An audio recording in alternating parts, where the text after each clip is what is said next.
Olá pessoal, eu sou o Padre Marcelo da Diocese de Taubaté, bem-vindo ao PadreCast Creio Logo Reflito, nesse quadro Ontem na Missa, em que você pode, junto comigo, refletir sobre o Evangelho da missa do domingo de ontem na missa. Hoje, dia 11 de janeiro de 2021, nós celebrávamos ontem a festa do Batismo do Senhor. Essa festa diz respeito não só à vida de Jesus, mas diz respeito também à nossa vida. Celebrar o batismo dele é celebrar também a graça do nosso batismo. Para entender melhor sobre isso, me acompanhe nessa reflexão, em que eu falarei sobre o significado do batismo de Jesus no Rio Jordão, por João Batista, e o significado do nosso batismo, que é o sacramento do mergulho na fé e no Espírito Santo. Bora refletir.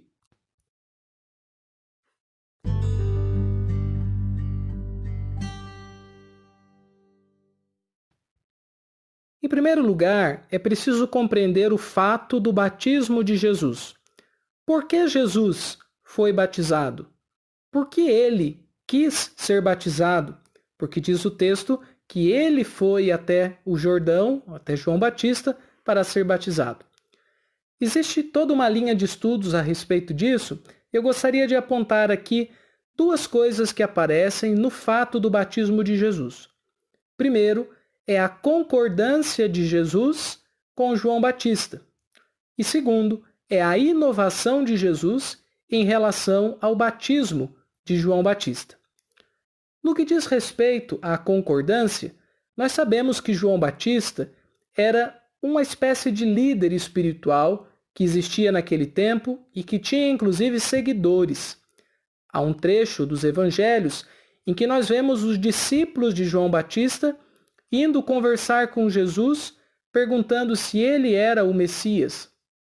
Vemos então que João Batista era um homem espiritual, um homem religioso, que tinha uma vida muito ascética, uma vida muito frugal, dura, votada à oração e à mudança de vida, e tinha lá os seus seguidores. Nesse caminho de João Batista, uma coisa muito importante era a mudança de vida, que é o que nós chamamos de conversão. Por isso, o batismo de João é chamado de um batismo de conversão.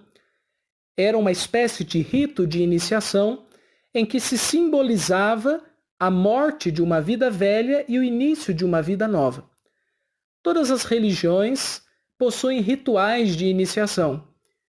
Geralmente, esses rituais têm uma força simbólica, isto é, eles não propriamente realizam uma coisa, mas significam uma coisa que deve ser realizada.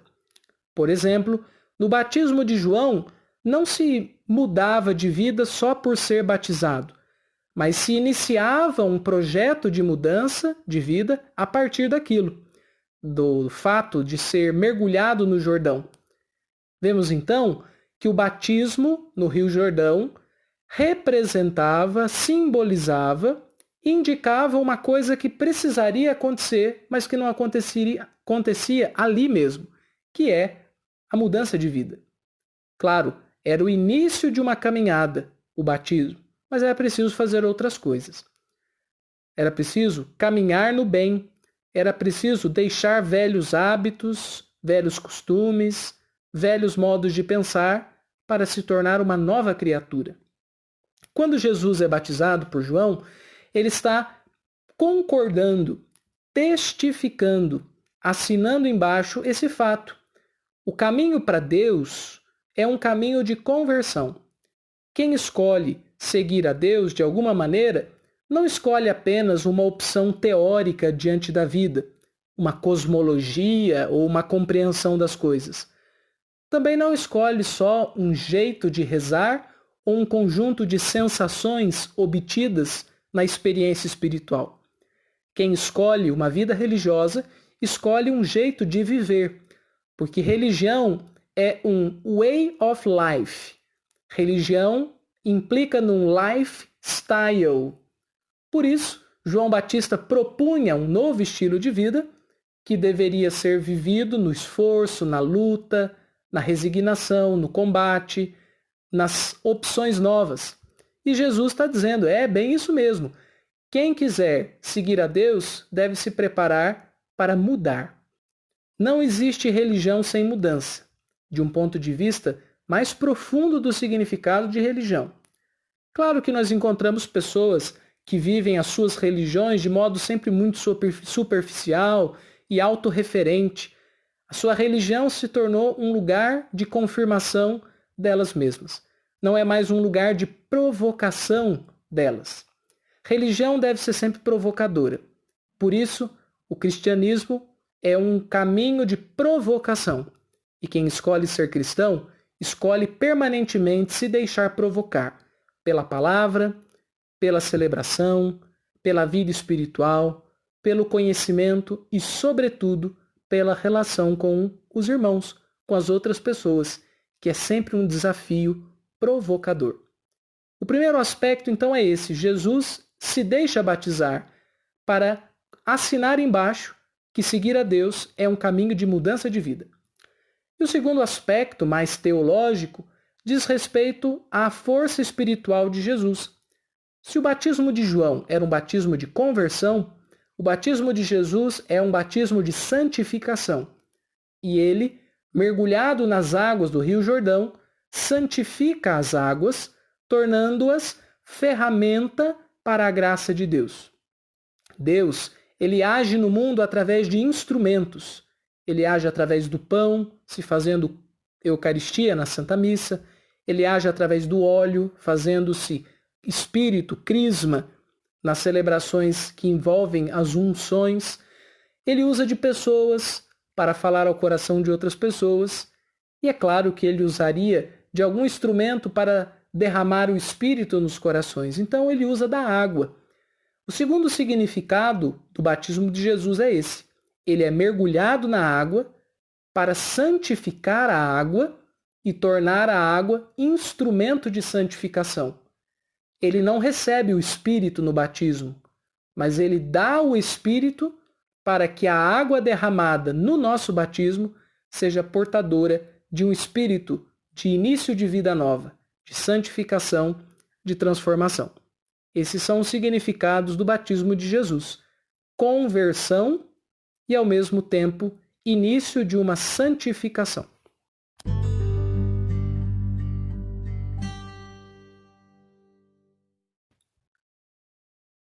Já o nosso batismo, diferente do batismo que Jesus passou, que é o de João, de conversão, é esse batismo de santificação, que implica na conversão de vida, mas implica também em uma vida interior. É sobre isso que eu vou falar agora, sobre esses dois aspectos do batismo, que é o batismo que nós recebemos. A conversão e a vida interior. Vamos começar pela vida interior. O batismo é um sacramento que tem diversos nomes. Um dos nomes do batismo é iluminação. A iluminação é uma metáfora usada em diversas religiões. A ideia de iluminação quer dizer conhecimento novo, mudança interior, despertar do coração, vida nova, aumento de uma qualidade espiritual, aprofundamento, novos horizontes. Iluminação é uma metáfora forte que indica, em termos bem gerais, essa transformação do olhar, ou dessa transformação da interioridade, que passa a ver, pensar e sentir diferente. O batismo deve ser uma experiência de iluminação. Só que como nós somos batizados quando crianças, nós não temos a ocasião de, quando crianças, sentirmos essa iluminação acontecendo. Ela, na verdade, vai acontecer progressivamente ao longo de um caminho de vida religiosa. Nós vamos conhecendo os conceitos religiosos, vamos vivenciando experiências celebrativas e de oração, vamos convivendo na comunidade com outras pessoas e tudo isso vai criando um ambiente, uma atmosfera favorável a um despertar interior que nós estamos chamando aqui de iluminação. Todo batizado deveria, em algum momento da vida, experimentar isso que é a iluminação. Se nós olharmos na história dos santos, dos grandes homens e mulheres da história do cristianismo, cada um deles teve o seu instante inicial de iluminação, que inaugurou toda uma vida diferenciada, uma vida de fé.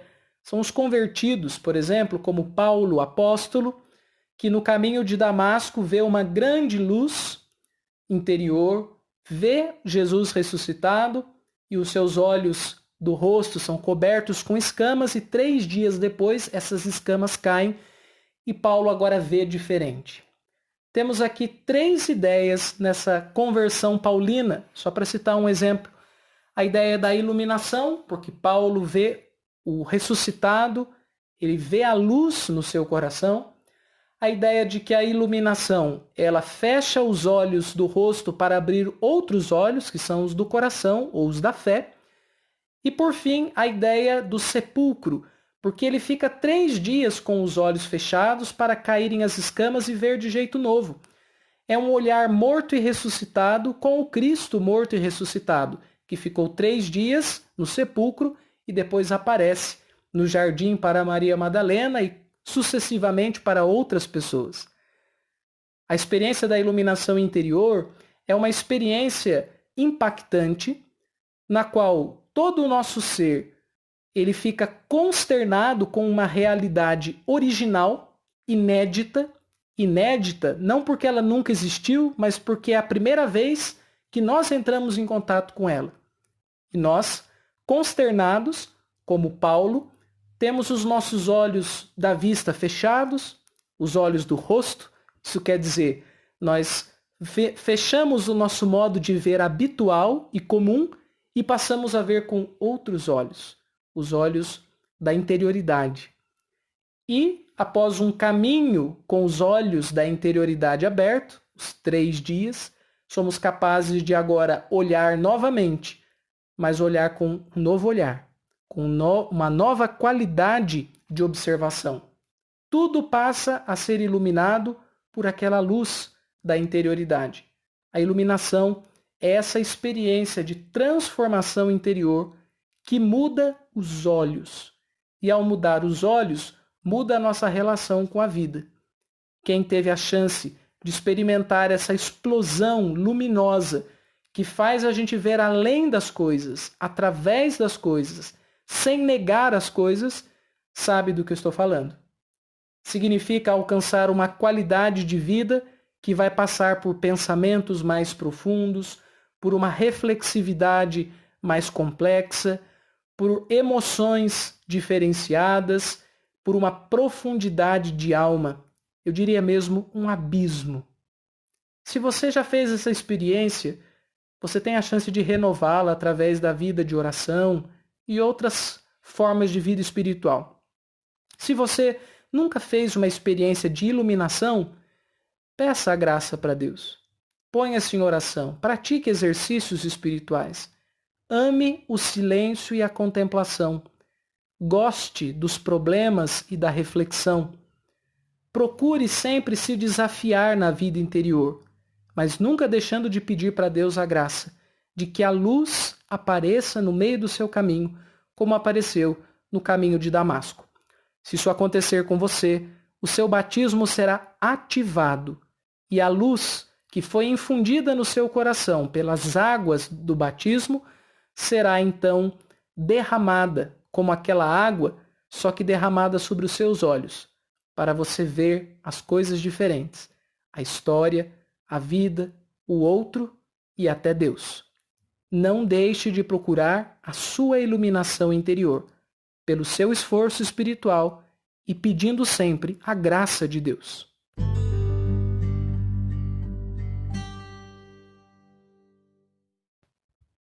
Um segundo aspecto do nosso batismo é o aspecto da conversão. Se a iluminação faz referência a uma vida interior e espiritual, a conversão faz referência a uma vida exterior e ética. Como eu dizia, religião é sempre um estilo de vida. E seguir a Jesus, naturalmente, nos conduziria a isso. É preciso repensar os nossos comportamentos e sempre nos colocar de modo renovado nas relações, nas instituições, na vida cultural, na vida social. O batizado não pode ser simplesmente aquele que frequenta a igreja ou que um dia teve uma água derramada na sua cabeça. Ele deve apresentar um diferencial no seu jeito de falar, de pensar e, sobretudo, de agir. Sua ação deve ser transformadora, empática, capaz de caridade e de misericórdia, estendendo a mão para aqueles que precisam e sempre pensando no coletivo, nos outros, nas relações, no grupo humano a que pertence e na grande comunidade humana da qual todos fazemos parte. O cristão não pode ser individualista justamente por isso, porque na sua origem o cristão nasce na graça do batismo, na graça da fé. O cristão já é provocado a sair de si. O batismo tira a pessoa de si mesma e a põe numa comunidade, primeiramente a comunidade de fé. Mas antes de eu ser daquela comunidade de fé, eu já sou de uma comunidade humana. Como relacionar essas duas comunidades? A grande comunidade humana e a minha comunidade de fé, a minha igreja? Bem, simplesmente, de um jeito assim bem fácil de entender, seria não opondo a relação de ser cristão com o ser humano, o ser igreja com o ser social. Não são duas instituições diferentes, uma vida fora da igreja e uma vida dentro da igreja. É claro que existem específicos desses ambientes, mas essas vidas externa e interna à igreja devem convergir. E é o cristão que faz essa convergência, às vezes de modo salutar e às vezes de modo muito negativo. Algumas pessoas conseguem colocar a sua fé a serviço do mundo, ajudando os outros, produzindo e conduzindo justiça, paz, santificação. Outros, em compensação, de tipo mais beligerante, gostam de fazer confusões e arrumar brigas com todas as pessoas. É uma tentativa de salvar o mundo através da briga. Isso não parece ser a melhor metodologia para aqueles que querem realmente ajudar alguém. Valeria a pena que nós cristãos aprendêssemos mais com a pedagogia.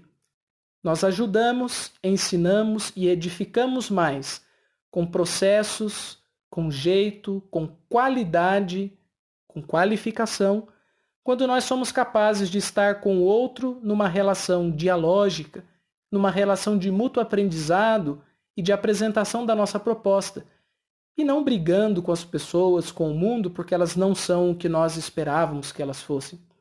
Jesus era um homem muito dialógico, e mesmo propondo caminhos bem objetivos para as pessoas com quem encontrava, ele sempre estabelecia uma conversação.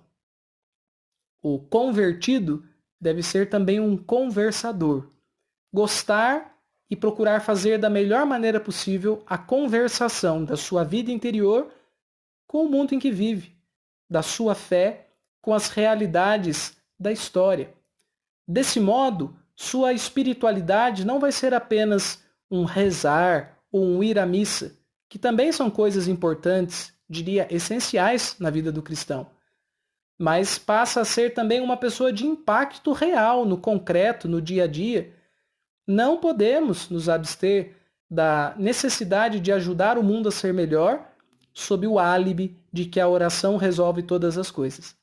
Rezar ajuda muito, rezar é importantíssimo, mas não é possível que alguém se subtraia do compromisso de transformar o mundo dizendo que a sua oração é suficiente. Algumas pessoas, algumas poucas pessoas, dedicam sua vida à oração, como por exemplo os monges. Eles têm um carisma e uma vocação para isso, e mesmo assim eles colaboram com a igreja não só com a sua prece, mas também com o seu testemunho, com seus escritos, com suas pregações. Nem mesmo eles vivem só de oração. Ainda mais nós que não vivemos no mosteiro e que precisamos enfrentar a luta do dia a dia. É nesses espaços de luta, do trabalho, da família, da escola, dos relacionamentos, que nós somos chamados a impactar, a sermos diferenciais e a transformarmos tudo que está ao nosso redor. Isso não é apenas uma necessidade sociológica, nem é apenas uma boa intenção de que o mundo seja melhor. Isso está na natureza do nosso batismo. Quem foi mergulhado em Cristo nas águas santificadoras, quem recebeu o Espírito e fez a experiência da iluminação, quer colaborar para que o mundo seja novo. O convertido é um conversador em diálogo com as realidades e, ao mesmo tempo, é um convertedor, porque ele converte, transfigura, renova todas as coisas com a força da sua palavra e da sua presença. Dentro dos seus limites, cada qual dentro das suas possibilidades. Mas a gente já conviveu com alguém na nossa vida que foi impactante. E a gente sabe que dá para ser impactante positivamente, trazendo um diferencial. E é isso que o cristão deve ser, diferencial nos seus ambientes.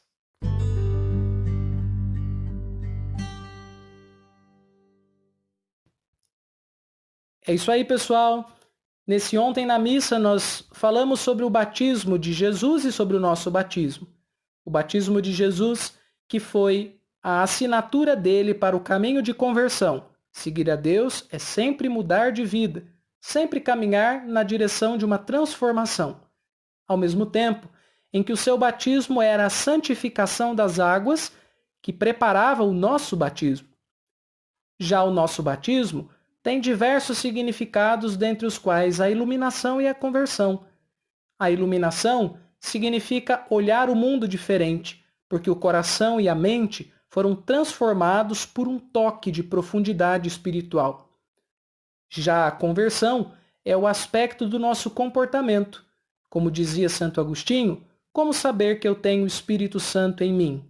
Se eu sou capaz de caridade, se sou capaz de amar o próximo. Veja que o Espírito Santo se reflete nos nossos comportamentos. Ser batizado é isso, ter uma vida interior e uma vida exterior, uma espiritualidade e uma ética. Procurar aprofundar as coisas da mente e do coração sem perder o contato com a realidade do cotidiano, da sociedade, da cultura, que precisam de gente boa, qualificada, preparada para ajudar a sociedade a ser cada vez um lugar melhor. Não apenas por razões sociológicas, mas por razões de fé. Pelo batismo, somos chamados a ser transformadores. Transformados na água e no Espírito, nós também devemos, com nossas palavras e ações, transfigurar as coisas, conduzindo-as a uma maior proximidade com o reino de Deus. Uma boa semana para você e até segunda-feira que vem com mais um Ontem na Missa. Até logo, pessoal!